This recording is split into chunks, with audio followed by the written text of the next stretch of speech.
Hello and welcome to this week's Denver Homes Market Report. I really appreciate you tuning in to today's podcast. We are all simply doing what we can to work through this COVID-19 outbreak the best we can. Last week, we took a deep dive into a little city just outside the city of Denver known as Edgewater. I hope you enjoyed the podcast. If you have not heard it yet, it's full of information, including real estate market activity for the entire month of March. Given the current situation, the volume in properties being listed, going under contract, and sold were surprisingly strong. It'll be especially interesting to go over these same stats as we close out the month of April. We also had a special call-in guest, Jackson Riggs, owner and CEO of the Mortgage Network, with her wisdom and insight on where interest rates are and the feasibility and timing of buying a home and more. So please, after you finish here, check it out, and thank you for subscribing to the Denver Homes Market Report. So we move forward, and today I'm really excited to highlight this particular Denver neighborhood. Have you been to Jefferson Park lately? Well, you should by all means check it out. There is a lot going on and a little something for everyone. The park itself is a great place to walk and unwind. Even now, you can take a stroll, get the dogs out for some fresh air, all while maintaining your physical distancing.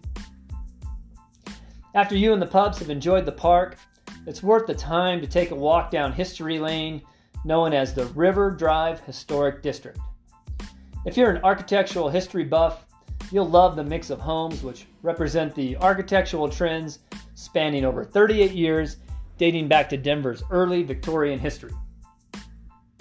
We will get through this current virus outbreak, and once we do, there is plenty more to see and do right here in Jefferson Park. Just like I'm sure you are all looking forward to this ending, so am I. I can't wait to get out and explore this little pocket of Denver. I'm intrigued about a Sexy Pizza. Yes, Sexy Pizza right there on Elliott Street. It's a local chain with 3 locations within Denver. Also serving up delivery and to-go, so check them out. Show some love for Sexy Pizza during this time of uncertainty. Many people who are shopping for homes today, they come to me with a list of must-haves.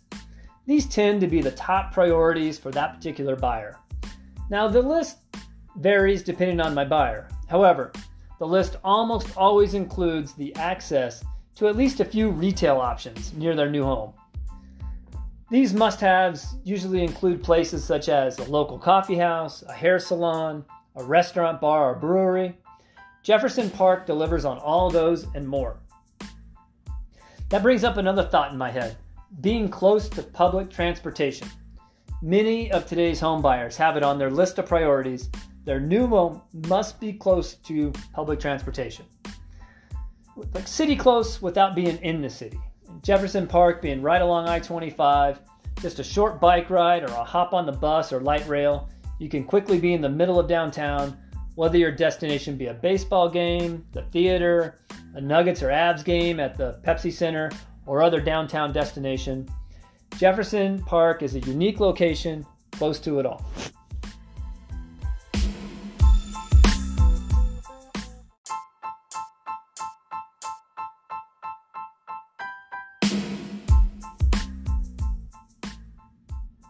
So let's talk about how this area of Denver was started. We have to go all the way back to 1873 with the town of Highlands, which is then incorporated in 1875, and later the city of Highlands in 1890 as the population grew. The Highlands were touted as cleaner air, pure water, fine homes, good schools. Highlands was really marketed as an elite suburb. In fact, Highlands was considered Denver's first suburb. So as the Highlands continues to grow and evolve, so does the districting, and with further annexation comes the development of Jefferson Park in 1896, named after the father of the Democratic Party, Thomas Jefferson. Fast forward to the 1960s, Denver, like many cities around the U.S., was experiencing a trend in migration from the cities to the outer suburbs. These were mainly upper middle class white Americans. This massive shift caused a disruption in how resources were allocated, tax dollars, and elections, as more lower income and minorities who often did not have the means to flee the city, the inner city's infrastructure crumbled. The funds for schools, libraries, police, and fire were all diverted away from the city and towards building these large communities out in the suburbs. Let's fast forward to the 1990s. The 1990s was the start of a new era. There were a whole host of reasons for this shift, which started taking hold in the 90s. Crime rates came down dramatically. There was new technology emerging and becoming affordable. Cameras, security systems, car theft rates came down.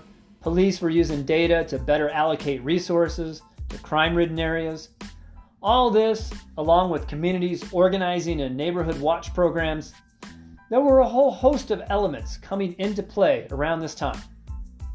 Traffic also played a role, with people realizing that there are areas closer to the city where they could now see themselves relocating from the outer suburbs. Jefferson Park's location, and at that time its affordability, along with that neighborhood feel, many started moving to Jefferson Park for that close to city feel, getting away from the traffic and the long commutes of the burbs. Today, Jefferson Park is once again experiencing another renaissance. As the area continues to evolve, and as Denver as a whole has been largely removed of the crime-ridden areas that were so prevalent in the 70s, the community has banded together, forming Jefferson Park United Neighbors, which is a group of residents fighting for controlled development and helped create Denver's 55th historic district, mentioned earlier, River Drive Historic District. Over the past decade, like many cities across the U.S., Denver has experienced an expansion. With economic expansion comes jobs, which brings people. The city is constantly looking for ways to provide housing for all its residents. Housing affordability becomes increasingly difficult. And then, of course, pollution and promoting less commutes and more live where you work. Then that as an initiative takes hold and is looked at as a positive. However, the consequences, the prices go up, the rents go up, taxes rise. Many who have lived in the area can't afford to do so. Gentrification of these areas have huge consequences for state and local government to tackle with higher density zoning, all while maintaining that neighborhood feel that made the community desirable in the first place.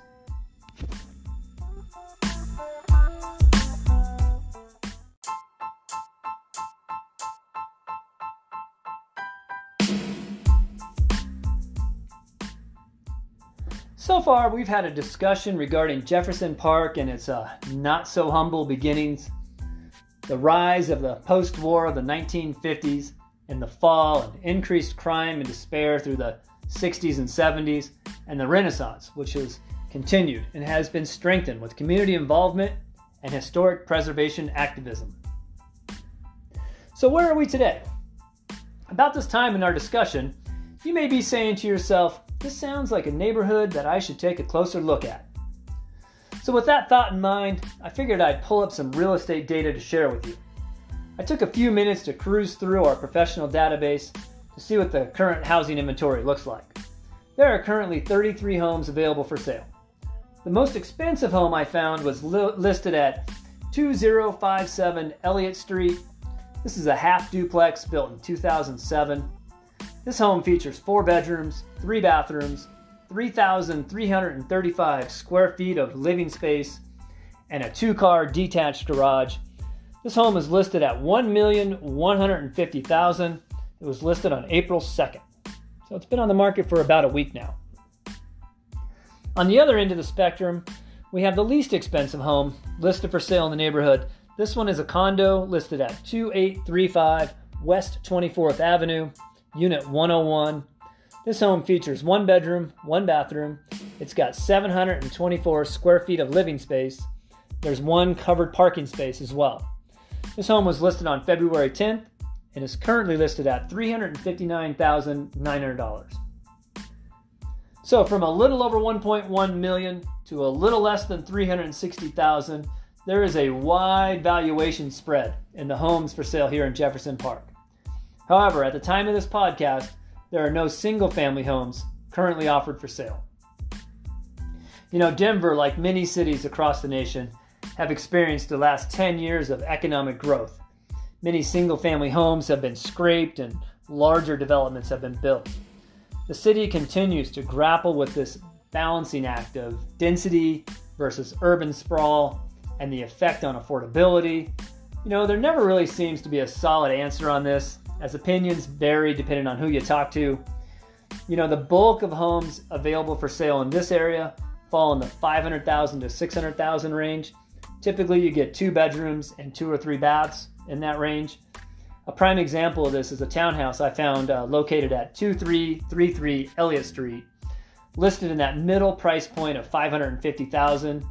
This is a townhouse with a rooftop deck and a hot tub, built in 2015. This home has 1,300 square feet of living space, which include 2 bedrooms, 3 bathrooms.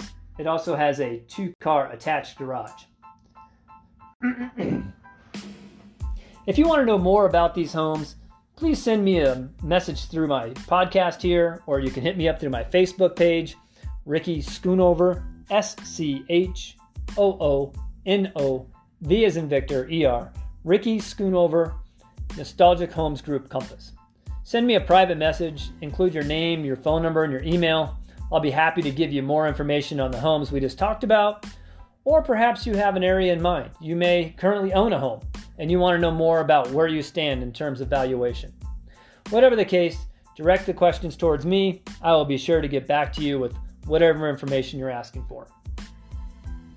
So after looking at the inventory of what's currently for sale, I decided it's time to get outdoors and take a look around.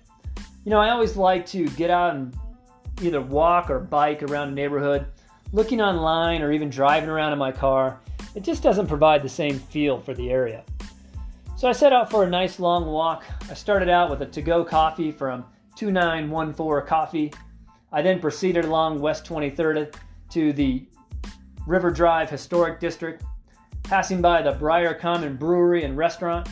They're also serving up to-go orders, so if you're in the area, please show them some much-needed support. This is right where the Historic District begins. What a beautiful portion of Denver.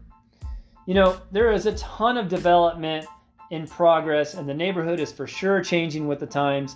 However, with all that's going on, the Historic District is a breath of fresh air and a nice walk, all while keeping my physical distance as I find an even closer connection and appreciation for my community and surroundings.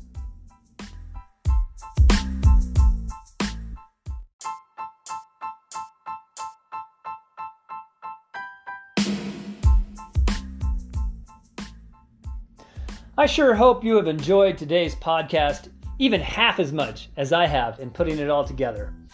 If you have a particular neighborhood in which you think would make a great podcast, please message me.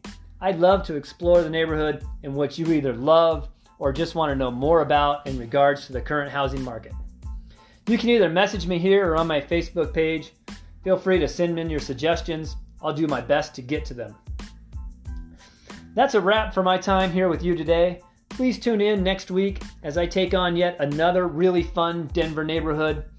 As I always close out with, if you have any pressing questions, perhaps you're thinking of buying or selling your home, for the fastest response, call or text me, 720-688-5110. Please stay safe out there. The masks, the physical distancing are all having a positive effect to getting this virus under control. The sooner we can get it under control, the sooner we can get back to enjoying friends and family. Thanks again. Please subscribe to the Denver Homes Market Report here on Spotify. If you must go out, stay safe out there. I sure hope you'll tune in next week.